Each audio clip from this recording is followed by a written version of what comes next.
since I'm a copywriter, generally I talk to people about how to write your copy so that it's visually pleasing and memorable and everything. But today, because I'm talking to business owners and it isn't about your branding or your paperwork or anything, what I really want to talk about, and you don't have to take notes because I'm going to do a handout at the end, but I think people listen better when I talk and then do the handout, because otherwise they're way ahead of me or way behind me or something when they're reading the handout. There's a few communication essentials that you'll need to do when you're doing one-to-ones or when you're doing a group visit or just when you're out in the public.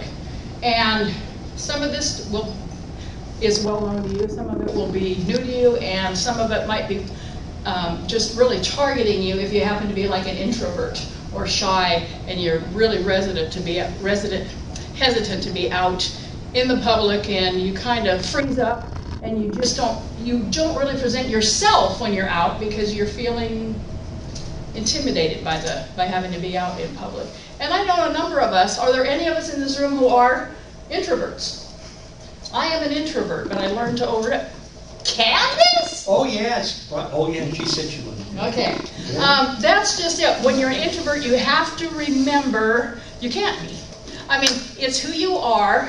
It's the fact that you get up and you talk to a bunch of people and you get them all, excited, and you go home and you basically just crash after that because it isn't your native modus operandi. Your native modus operandi. I became a writer because I had a lot to say, but they call writing show business for shy people, But you have to learn to swim in the waters that are given to you if you want to reach out and do something and change the world in the way that you want to change the world. You have to learn to swim in those waters. So this is my attempt to give just a few pointers along those lines. Number one, be yourself. If you're an introvert, you're going to have to tweak that a tiny little bit because otherwise you'll be so wallflower up against the wall, nobody will ever remember that you were there. You have to tweak that little, and I'll help you with that in a minute. But always be yourself. If you're an introvert, try to be the self you are when you're at home, when you're feeling safe, relaxed, and in your sanctuary. Just try to be that person in public. Because if you can do that, if you can feel comfortable with the person you're talking to, they will feel comfortable with you. To the degree that you don't feel comfortable, they're going to think something's happening. Animals and people have this thing called a flight or fight response. And if you are approaching somebody and you're terribly, terribly hesitant to approach them, it feels scary. It feels strange as the person picks up on that. So the whole idea is to try to pretend if you must, try to greet each new person as if they are a friend you haven't met yet. Somebody who you're really, really going to become bosom buddies with. All of us have enough, I think, on-board intuition, also based on body language and a lot of other things, as to who you think you can trust yourself with and who you can't. And of course you can build on that, or you might find out. Here's a very interesting story. My mom was a victim of incest as a child. And so as kids, we never hugged. We didn't get hugged. We got quick kisses and we got bussed, but we didn't get really embraced or held. And I didn't, so I didn't grow up hugging because I didn't know why. It just probably was a scary thing for my parents because of what had happened. So I was a grown-up. I was a teen. I was literally an adult before. Anybody who hugged me up to that point probably thought they were hugging a board. But I didn't know why. I hadn't been subjected to abuse, but it was just, that was my, generational curse, if you want to call it that. I had inherited a response that wasn't, that didn't feel right. The first time I got hugged by a genuine hugger, it was like the most incredible thing that had ever happened to me. It was non-threatening, agape love. It was just the most wonderful thing, and I went, wow. And at that point I said, I'm a hugger. From now on out, I'm a hugger. I must have hugged 8,000 people before somebody took it wrong. And then I just went, oops, sorry. But think of all of the thousands of hugs I had missed up to that point, and the thousands I never would have known if I had gone out assuming someone was going to hurt me. Okay? And I know that's a long way to say, basically, don't assume people you are out to meet who are, coming to you for business are going to hurt you. Embrace them to the degree that you can right up front. Feel comfortable, feel confident that this is going to be a win-win for both of us. Does that make sense?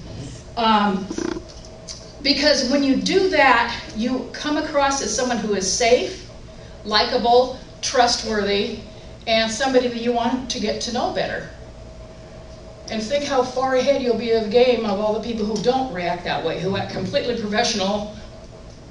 You know, you need to be able to make some kind of a quick fond bond that feels good.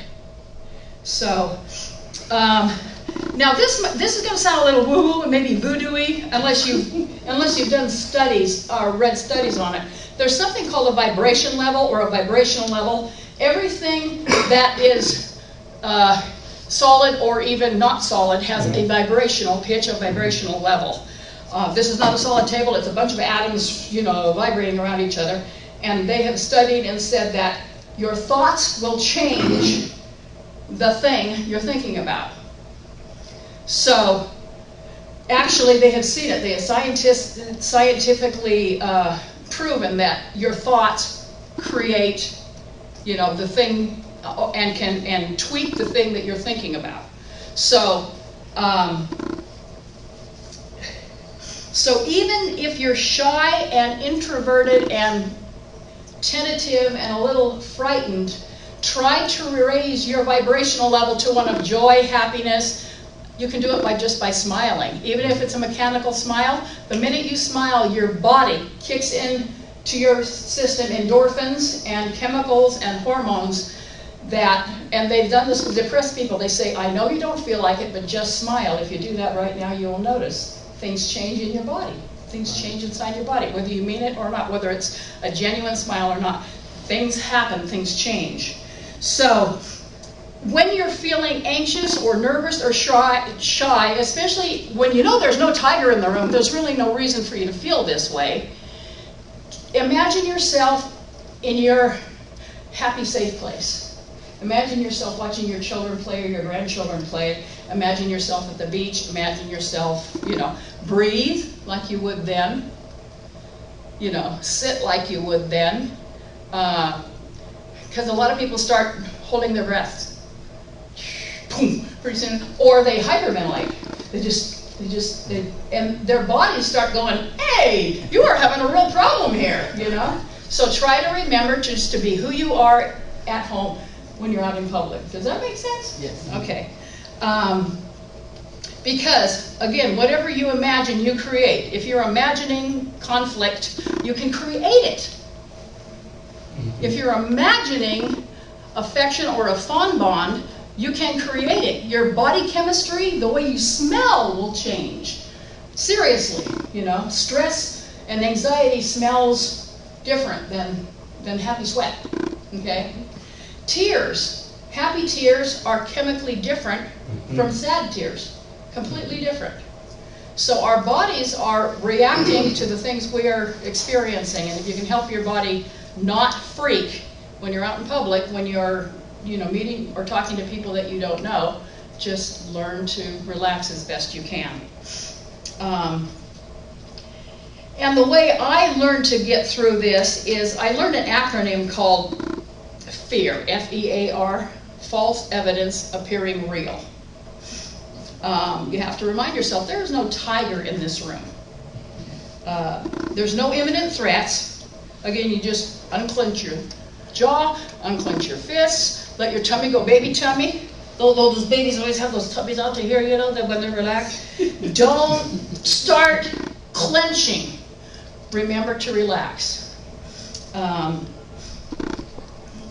And so far we got be yourself, raise your vibrational level, especially if you're an introvert or shy. Try to get to that place where you are like in your sanctuary at home. The other one is be courteous and polite. Even if you disagree with somebody, disagree agreeably.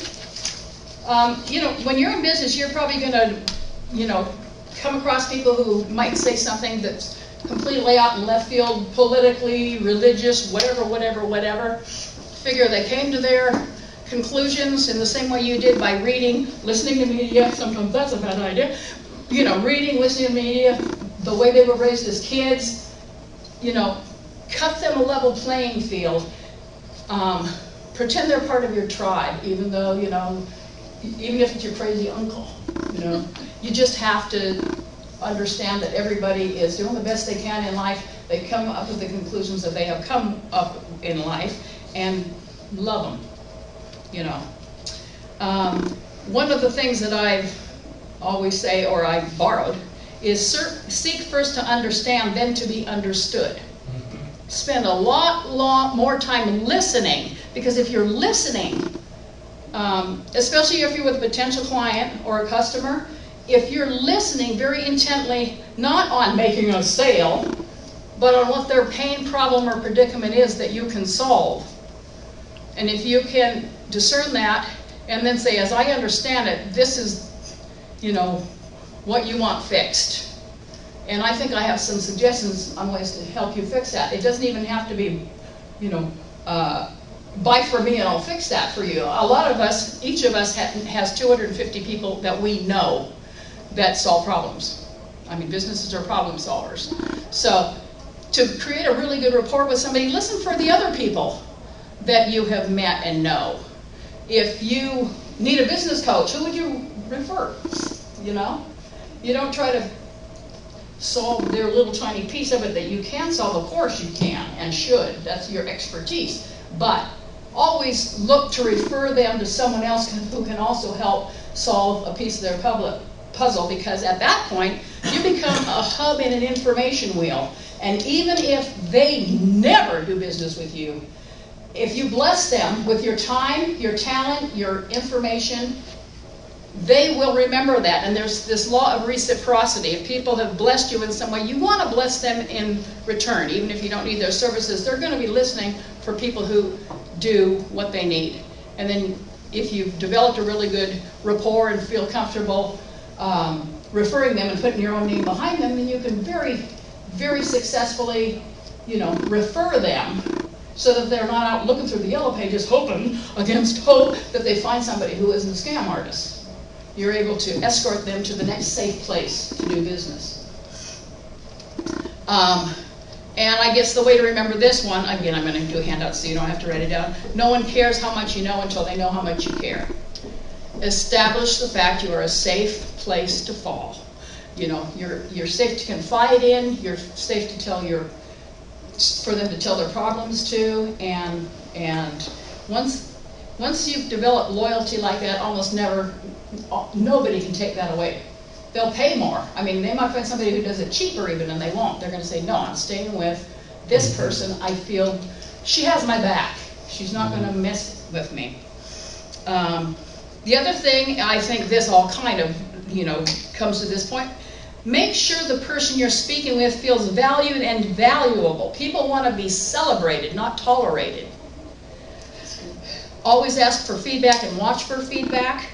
If there are signs when you're talking to somebody that they become disengaged or confused or angry or ticked off or frightened, watch for those signs and say, okay, you know, do you have any questions? Can I, you know, tell me, you know, keep the conversation going so that you know they are paying attention and really, really tuned into what you're saying.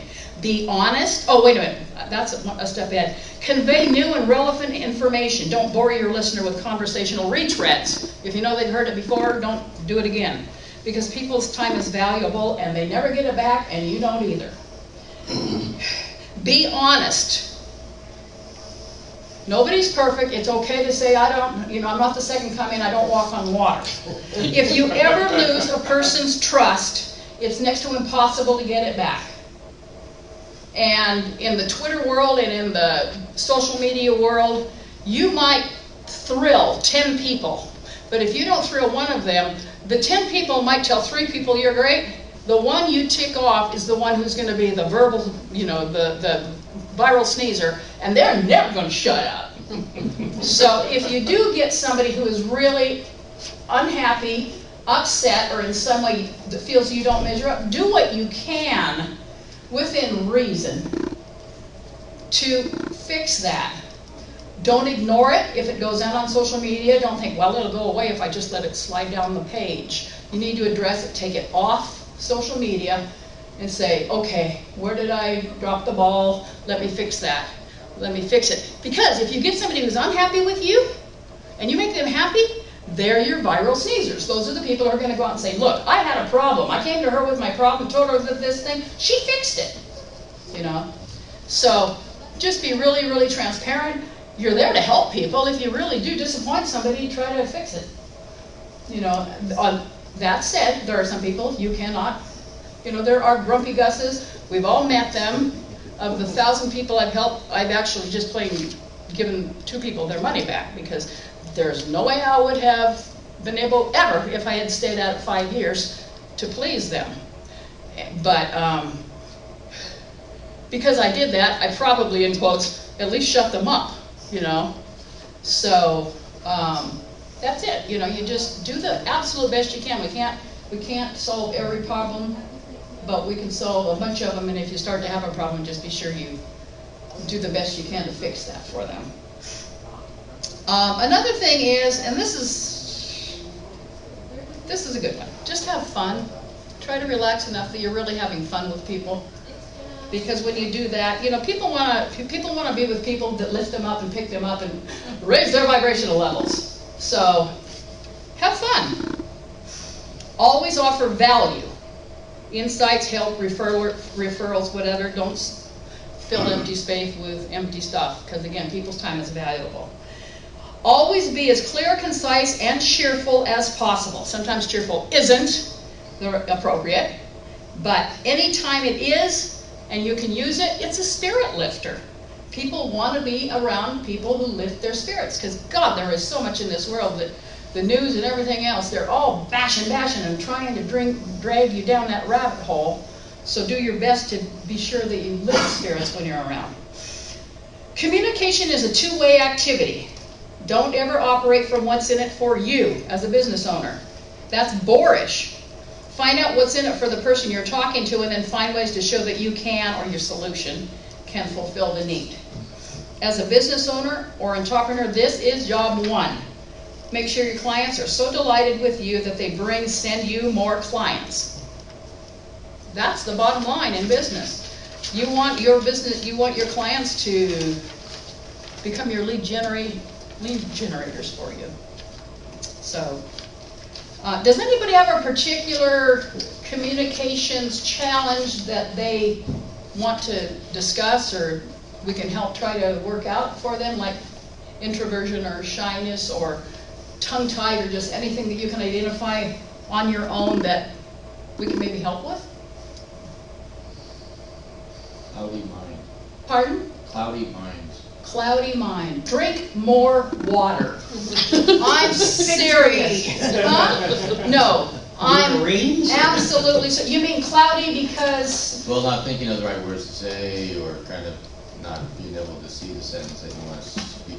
You know, it's like, can't find the words. Can't find... Well, that kind of happens with... How old are you? 33? 43. 43. That's starting to happen. But you just, everybody knows you're not perfect. If you lose the word, you might find it down the road and find a substitute that's as close as you can get to what you wanted to say. That happens to me sometimes. It's funny, it never happens to me when I'm writing, because I guess I'm totally online when I'm writing through my fingers. But sometimes when I'm speaking, it's like, where did that word go? It's right there. It starts with F and it's 5 letters, and you're going, what is that word? So, yeah, just say, okay, I'll think of the word later and try to find another one that means the same thing, essentially. But one of the absolute best ways to work with that is be sure you're drinking enough water. 80% of the American population is dehydrated. Our bodies, I think it's because of the way the media has fed us, but we interpret oftentimes thirst as hunger. Yep. Yeah. And if instead of eating something, you drink something, and the more water you drink, I know at first you're ending up in the bathroom every 20 minutes, but your bladder will adapt, and down the road you'll find out your mind is so much clearer than it was. because water should be 80% of your body, or right around 80% of your body. And I know you guys are doing fun bubbles all the time, you're in those things, and you're standing out in the sun, just keep chugging the water as much as you can. Anything else?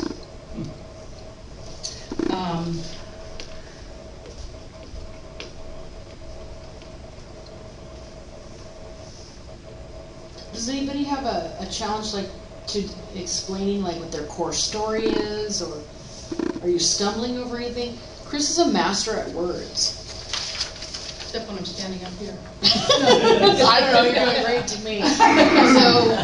So, this is the time that, how can I get, this is my brand, remember, this is my reputation.